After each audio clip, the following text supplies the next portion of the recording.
কোনোদিন কল্পনাতেও ভাবি নাই আমি এই আযাব থেকে মুক্তি পাবো। আলহামদুলিল্লাহ, আল্লাহর ইচ্ছায় আমি আজকে মুক্ত। আজকে নাস্তা কয়টার দিকে আসবে? কি জানি স্যার। এখনো নাস্তা দিল না। বেশ ক্ষুধায় শেষ হয়ে গেলাম। নিন স্যার, নাস্তা করুন। নিন আপনার খামটা। Thank you. ঠিক আছে, আপনি নাস্তা করুন। চাকরি হয়ে গেছে, চলে গেছে। আমরা কি করতেছি? অনার্স পাস করে মাস্টার্সে ভর্তি হয়েছি। কিসের জন্য? কাকা যদি কয় এ সওয়াল কি করো, চাকরি তো করিনি, তো কাকা মাস্টার্স করি। কাকা এইসব আমার আর ভালো লাগে না। বেকার আমাকে ভালো লাগতেছে না, বুঝছো? আমি এই জায়গায় হাউ ভাড়াগুলো দিতেছি, হলে আমার জন্য একটা সিট বরাদ্দ হচ্ছে না। আমি ওই জায়গায় না থেকে এই জায়গায় প্রত্যেক মাসে মাসে মেস ভাড়া দিতেছি। আমি যদি হলে থাকতে পারতাম, আমি তো মিল কিনে খাইতে পারতাম নাকি ওই টাকাটা দিয়া। সিস্টেম করছে হলের ভিতর থাকতে হলে রাজনীতি করতে হবে। কেন এমন একটা সংগঠনের রাজনীতি করবো যে সংগঠনের নীতি নৈতিকতা আদর্শের সাথে আমার কোনো কিছু যাই আসে, কিছু কোনো ঠিক নাই, যাতে কোনো মূল্যবোধ নেই।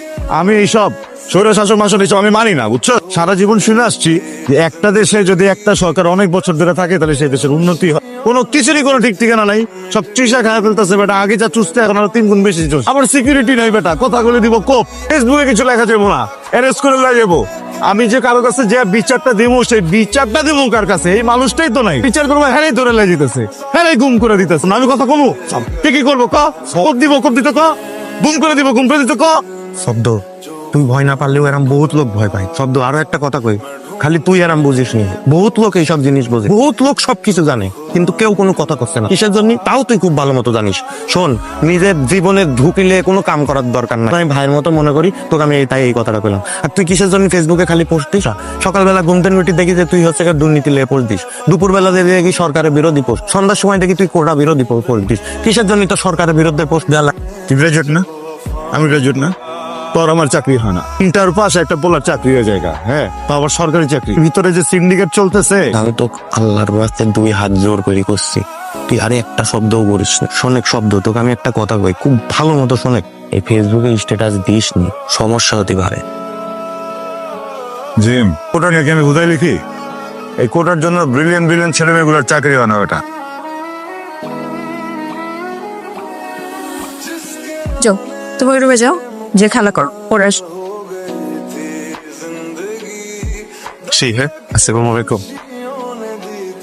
এ কাকা, তুই যে আমার ঘটনা শোনালো, আমার তো শুনি মাথাই নষ্ট হয়ে গেল। কিন্তু তুই কিন্তু সুযোগটা নিলেই পারতো। কি বলস? সবারই যে সবকিছু হয়। আমার বাবা ছিলেন একজন শিক্ষক, আমার দেখ কেন সম্ভব? এই টিউশনিতে নেই তো বেশি টাকা পাইতো তুই, তাই না? এখন কি করবো, ছাড়ি তো দিল। আমার একটা টিউশনি বুঝতে হবে। আচ্ছা, এই বাড়িতে তো খাওয়ারও বেশি পাইতো না ভাই, এখন তোর কয়টা টিউশনে থাকলো? 2টা, এক বাসায় নাস্তায় দেয় না, আর এক বাসায় চা বিস্কুট দেয়। কাকি তো বাড়ি থাকে, বোনেরও খরচ পাঠায়, সেও ঢাকায় থাকিস, টিউশনেটাও চলে গেল, তুই এখন চলবো না কি করি? আমি তো সেটাই ভাবতেছি রে। আচ্ছা, কয়দিন আগে না তুই চাকরির পরীক্ষা দিল, এটি কি খবর? কি হবে, হাইস্ট মার্ক পেয়েছি, কিন্তু আমার তো কোটা নাই, বাদ পড়ছি। আর একটা জায়গায় টিকছিলাম, অনেক টাকা চাই, কি করে চলবো? মাথাটা কাজ করতেছে না। মাথা কাজ করে কি করি, আবার প্রেমও করি, সেই প্রেমের পিছনে খরচও তো হয়। তুই কি করি কি করবো আমি তো এটাই বুঝতে পারছি না। যদি প্রেমের কথা বলি না, টিউশনের টাকা দিয়ে কি আসলে ঠিক মতো দায়িত্ব পালন করা যায়? কারণ আমার ভিতরে কিন্তু ভয়ঙ্কর অস্থিরতা কাজ করে। এই অস্থিরতা মাঝে মধ্যে কানে কানে কি বলে জানিস? বলে একটা ক্ষতি করে ফেলে নিজের, যেটা শুনতে চাই না। আমার জীবনে প্রেমটা হইতেছে শান্তি। আমার গার্লফ্রেন্ড একটু প্যারা দেয়, ঝামেলা আছে, শুধু ওর দিকে তাকায় থাকি, মনে মনে কল্পনা করি যে পৃথিবীর সব থেকে সুন্দর মেয়েটার সাথে আমি প্রেম করতেছি। আমার কথা হচ্ছে, তুই মিমিক যে সত্যি কথাটা বলে দে, আমার মনে হয় এডিতে ভালো হবে, বুঝতে পারছি কি বলবো। ঘরে কথা বলিস না একটা মিনিট? কিরে, ফোন দিতেছিস কে? স্ট্যাটাস দেয় একটা। স্ট্যাটাস মানে? তুই কিসের স্ট্যাটাস দিচ্ছিস? সবার আগে দেশ, কিন্তু দেশই তো ঠিক নাই, আগাবো কি করে? তুই এরাম কিসের জন্য, তুই এরাম কিসের জন্য? তুই নিজে বিপদে পড়বো, আমাকেও বিপদে ফেলাবো, তোর জন্য আমি বিপদে পড়বো। তোকে আমি বারবার কইছি না এইসব স্ট্যাটাস টেটাস দি বলে? জিম, আমার কেউ থামাতে পারবে না। কেন জানিস? আমি আমজনতা, সচেতন নাগরিক। চুপ চুপ, বড় ভাই আসছে, চুপ চুপ চুপ চুপ চুপ। এই সাদ্দ, টাকা কবে দিবি? টাকা কত ভাই? 8,000 টাকা পাইতে। ম্যানেজ করে দিয়ে দিতেছি।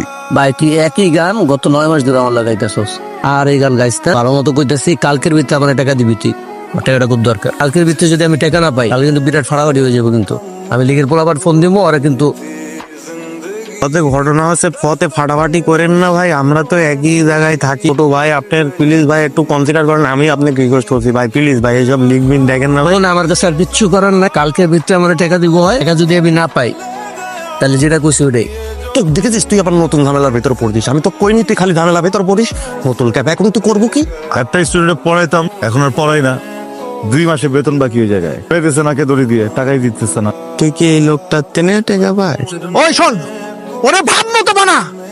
আমার মনে হয় তো টেকার কথা ভুলে যেতে হবে। তো আমার কাছে নাই, তুই এক কাজ কর, মিমি আছে না, মিমির কাছে যা, মিমির কাছে যাই সাপ, ও ধার দিবি নে। ওর কাছে এমনি চাবো। কি করে টাকা দাও মানে? তুই টাকা চাবো, তোর মুখ দিয়ে তুই টাকা চাবো, আজব কথা বাদ। কিসের জন্য এখন একটা সমস্যা হয়ে যাবে, তুই এই জিনিসটা বুঝতেছিস নি? ধারলে আমি তো করছি। 8,000 টাকা লাগবে? আচ্ছা একটু দাঁড়াও, আমি দেখে আসছি নাকি। Thank you. তোমার বাবার এত বড় বিজনেস, তুমি বিজনেস জয়েন করো না কেন? কিছু কথা বলার ছিল। আমার মনে হয় তোমার সত্যটা জানা উচিত। আমার বাবার কোনো ব্যবসা নেই, ইনফ্যাক্ট আমার বাবাই নেই।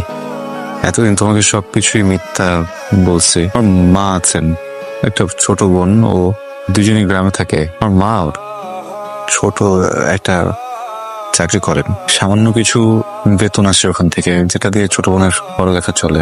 আমি এখানে যে টিউশনি গুলো করাই, ওই টাকাগুলো খরচ করি না, ওগুলো বাড়িতে পাঠিয়ে দেই। মা বোন ওটা দিয়ে চলে। যে মেসে থাকি ওখানে যে মিল খাবো 3 বেলা, ওইটার টাকাটাও থাকে না আমার কাছে। ওই স্টুডেন্টদের ওখানে যাই গিয়ে নাস্তা খেতে দেয় না, ওইটা দিয়ে সারাদিন চলি। ভালো তো বাসি অনেক, মিথ্যাটা বলতে চাইনি, সরি।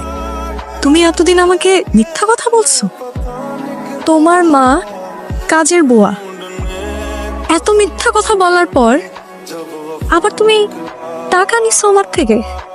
তাই চেহারা দেখছো আয়নায় নিজে? দাঁড়াইছো কখনো আয়নার সামনে? বাস্তবতা বলতে তো একটা জিনিস থাকে, তাই না? এক্ষুনি আমার টাকা ফেরত দাও। আমি ছেলে মিথ্যাটা বলে টাকাটা নিয়ে যেতে পারতাম, তো তা বললাম। টাকাটা খুব দরকার, বুঝছো? জানি রাগ করে আসো, করো, ভিক্ষা দিচ্ছ। আর যেন কখনো আমার ত্রিসীমানাও তোমাকে না দেখি। এটা একদিন হওয়ারই ছিল। আমরা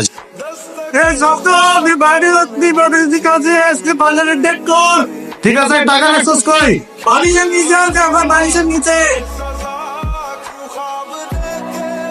আমার করতে হবে। এই শব্দ এই, আরে গাই কে কেন করে ভাই?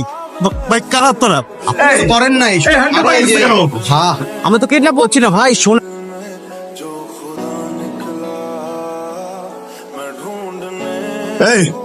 এই কোথায়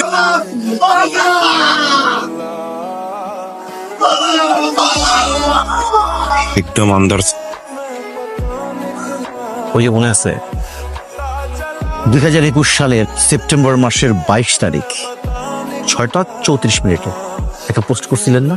পোস্টটা কিন্তু ভাইরাল হয়েছে। 6,500 শেয়ার হয়েছে। আমরা অ্যানালিসিস করে দেখছি তার মধ্যে 6,000 প্লাস হচ্ছে স্টুডেন্ট। ওদিকে বাইরে আপনার বন্ধু বান্ধব তারা স্ট্যাটাস দেওয়া শুরু করে দিচ্ছে। বাইরে কই রাখতে না মানে এত ছোট কে